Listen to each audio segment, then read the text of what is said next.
মিলাদ, আল্লাহর নবী যখন জীবিত ছিলেন তখন কি সাহাবীরা মিলাদ পড়তেন?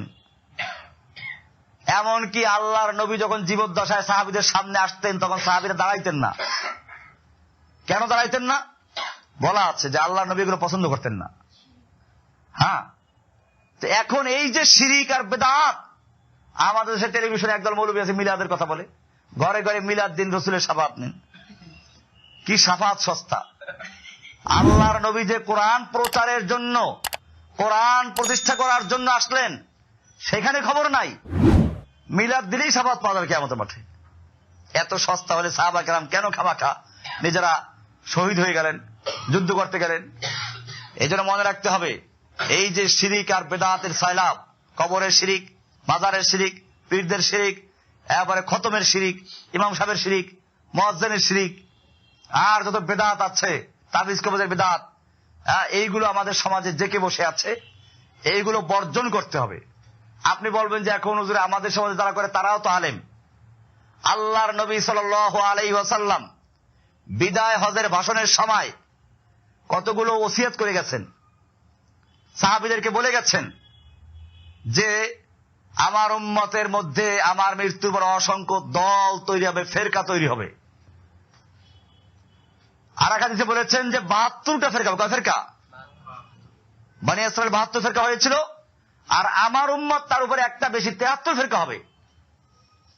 আর এক হাদিসে তো আরো স্পষ্ট করেছেন, আল্লাহর নবী একটা সোজা দাগ দিলেন, আঙ্গুল দিয়ে একটা দাগ দিলেন, সোজা দাগ।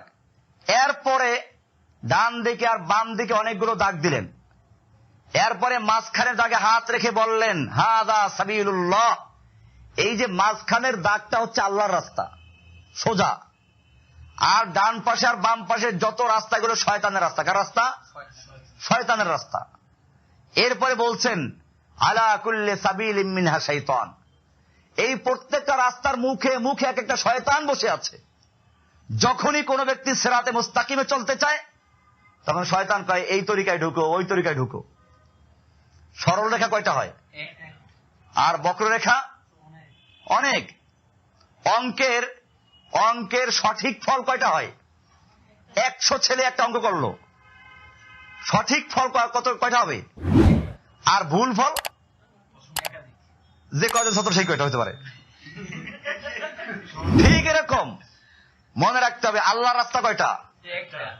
এইটাই বলতেছি, ইহদিনাস সিরাতাল মুস্তাকিম। আল্লাহ কোরআন পড়বেন এই জন্য। ওই বলছিলাম ইয়াকা না'বুদু ওয়া ইয়াকা নাস্তাঈন। যখন বান্দা বলল আল্লাহ তোমার ইবাদত করে তোমার কাছে সাহায্য চাই, আল্লাহ কয় কি সাহায্য চাও? চকলেট খাইবা? কারণ বাচ্চাদেরকে জিজ্ঞেস করে বাজার থেকে তোর জন্য কি আনবো, কি বলবে? কারণ ওর কাছে চকলেটই প্রিয়। আমরা আবার চকলেট চাইয়ে বসে কিনা, আল্লাহ তারা সেই জন্য বলেন না, আমার কাছে চাও, কি চাইবা? আল্লাহর শিখানো দোয়া, ইহদিনাস সিরাতাল মুস্তাকিম। আমাকে সিরাতে মুস্তাকিমের হেদায়েত দান করো। সিরাতে মুস্তাকিম কি জিনিস খুব ভালো করে খেয়াল করেন। নামাজে আপনারা সূরা পড়ে ফাতিহা, আমি এটা থেকে বলতেছি। সিরাতে মুস্তাকিম কি জিনিস আল্লাহর কাছে আবেদন করতেছেন না? ইহদিনাস সিরাতাল মুস্তাকিম। এই সিরাতে মুস্তাকিমটা ভালো করে বুঝেন। সিরাতে মুস্তাকিম কি জিনিস? তাফসীরে লেখে সিরাতে মুস্তাকিম হলো এমন একটা রাস্তা যেই রাস্তাটা প্রশস্ত হবে। সে রাস্তা কি হবে? প্রশস্ত হবে, 1 নম্বর কোয়ালিটি। 2 নম্বর হলো এই রাস্তা সোজা হতে হবে, সোজা হবে। 3 নম্বর কোয়ালিটি হবে এই রাস্তা গন্তব্যস্থল পর্যন্ত পৌঁছে যাবে, কাটা রাস্তা না। 4 নম্বর কোয়ালিটি হলো এই রাস্তার মধ্যে উঁচু নিচু থাকবে না, খাদ থাকবে না, গর্ত থাকবে না। এইরকম যে রাস্তা, ওই রাস্তার নাম সিরাতে মুস্তাকিম। এই রাস্তার নাম কি? সিরাতে মুস্তাকিম। আল্লাহর কাছে আবেদন করছি আমরা, ইহদিনাস সিরাতাল মুস্তাকিম, যে আল্লাহ তুমি আমাদেরকে সিরাতে মুস্তাকিম দান করো। তাহলে সিরাতে মুস্তাকিম কয়টা হবে? একটা। আল্লাহর রাস্তা কয়টা? একটা। আর শয়তানের রাস্তা কয়টা? কোরআনে আয়াত আছে, স্পষ্ট আয়াত, ওয়া আলাল্লাহি কাসদুস সাবিল ওয়া মিনহা জায়ের। আল্লাহর রাস্তা সোজা, কিন্তু অনেক রাস্তা আছে বাঁকা। এরপরে সূরা আলে ইমরানের 19 নম্বর আয়াত পড়বেন। কয় নম্বর আয়াত? আলে ইমরান 19 নম্বর আয়াতে বলা আছে, ওয়া আন্না হাযা সিরাতী মুস্তাকিমান ফাত্তাবিউহু আমার রাস্তা হচ্ছে এটা, সোজা রাস্তা, তোমরা ওটাকে অনুসরণ করো। ওয়ালা তাত্তাবিউস সুবুলা, তোমরা আশপাশের আঁকাবাঁকা রাস্তা অনুসরণ করতে যেও না। ফাতাফাররাকা বিকুম আন সাবিলি, তাহলে তোমাদেরকে আল্লাহর রাস্তা থেকে বিচ্ছিন্ন করে ফেলবে। আজকে আমাদের দেশে তরিকা দেখবেন, এই যে তরিকাগুলো হাজার তরিকা লেখে, এই তরিকা কি আল্লাহর নবী যেদিন দাগ দিয়ে দেখাইলেন যে এইটা আল্লাহর রাস্তা, সেই সময় তরিকা ছিল না? এই তরিকা যাদের নামে তৈরি করা হয়েছে তারা ছিল? কেউ ছিল না। তাহলে এখন বলবেন যে এত বড় বড় না, ওনারা এই তরিকা তৈরি করে যান নাই। ওনারা যেই তরিকায় ইবাদত করে আল্লাহর ওলি হয়েছেন, যদি হয়ে থাকেন, সেই তরিকা কার তরিকা? রাসূলের তরিকা। আমরা সেই তরিকা ইবাদত করব? আমাকে বলা হয় নাই যে কোন মানুষের তরিকা ইবাদত করব। এখন পীরের মোরাকাবা করতে হবে, পীরের ছবি অন্তরে বসাইতে হবে।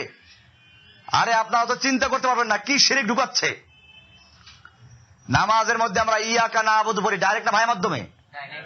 এরা বলে কি, দুনিয়ার জজের কাছে গেলে কোন উকিল ধরতে হয়, তো আল্লাহ তাআলার কাছে কি তুমি ডাইরেক্ট পাইবা উকিল ধরতে? উনি উকিলে বসে আছেন। আরে বেটা, দুনিয়ার জজে মানুষের অন্তরের খবর জানে না। দুনিয়ার জজে সাক্ষী ছাড়া বিচার করতে পারে না। নিজের দেখা জিনিস তারপর বিচার করতে পারবে সে? জজ দেখলো অমুকের জন্য খুন করছে অমুককে, সে গিয়ে আদালতে গিয়ে তার ফাঁসি রায় দিতে পারবে? বরং কি লাগবে? বিচারের যে প্রক্রিয়া সেটাকে তার মানতে হবে। আল্লাহ সুবহানাহু ওয়া তাআলা তোমার এই জজের সাথে তুলনা করা বেয়াদবি। যত পীর সবগুলো এই কথাই বলে যে দুনিয়ার জজের কাছে গেলে একটা উকিল ধরতে হয়, আল্লাহর কাছে গেলে উকিল ধরা লাগে, সে উকিল পিছা হয়ে গেছে। তোরে ওকালা দিতেছে কি? আল্লাহ বলছেন ইয়াকা নাবুদু, ডাইরেক্ট বলো হে আল্লাহ আমি কেবলমাত্র তোমার ইবাদত করি। আর পীর বলে না, ডাইরেক্ট শুনে না, অন্তরে পীরকে বসাইতে হবে। আর জিকির করতে কেমনে করে? কয় যে আমি আমার কলবের দিকে মুতাওয়াজ্জু আছি, আমার কলব আমার পীর সাহেবের কলবের দিকে, সেই পীর সাহেবের কলব তার পীরের দিকে, তার পীরের কলব তার পীরের দিকে, এইভাবে হাজার ভাইয়া মাধ্যম হয়ে তারপরে কার দিকে যায়? আমি বলি তুমি যখন তোমার কলব পীরের কলবের দিকে লাগাইলা, পীরের কলব তখন পায়খানায় আছে, তার পায়খানায়, তোমার কলব কই যাবে? তুমি যখন তোমার কলব লাগাইলা পীরের কলবের দিকে, তোমার পীরের কলব আছে তখন তার বউয়ের দিকে, তোমারটা কই যাইবে? নামাজে আমরা পরিষ্কার বলছি ইয়াকা নাবুদু, আমি কেবলমাত্র তোমারই গোলাম করি, ডাইরেক্ট ভাইয়ের মাধ্যমে, ডাইরেক্ট। কোরআনে বলা আছে ইন্নী ওয়াজ্জাহতু ওয়াজহিয়া লিল্লাযী ফাতারাস সামাওয়াতি ওয়াল আরদা হানিফা ওয়া মা আনা মিনাল মুশরিকিন, আমি আমার চেহারা মুতাওয়াজ্জু করলাম কার দিকে? আল্লাহ। সেই আল্লাহর দিকে যিনি আসমান জমিন সৃষ্টি করেছেন, হানিফান, সব কিছুকে বর্জন করে একনিষ্ঠভাবে এক আল্লাহর দিকে মুতাওয়াজ্জু হচ্ছি। এর ফলে বলা হচ্ছে ওয়া মা আনা মিনাল মুশরিকিন, আমি মুশরিকদের অন্তর্ভুক্ত নই। আল্লাহ আমি তোমাকে ডাকি।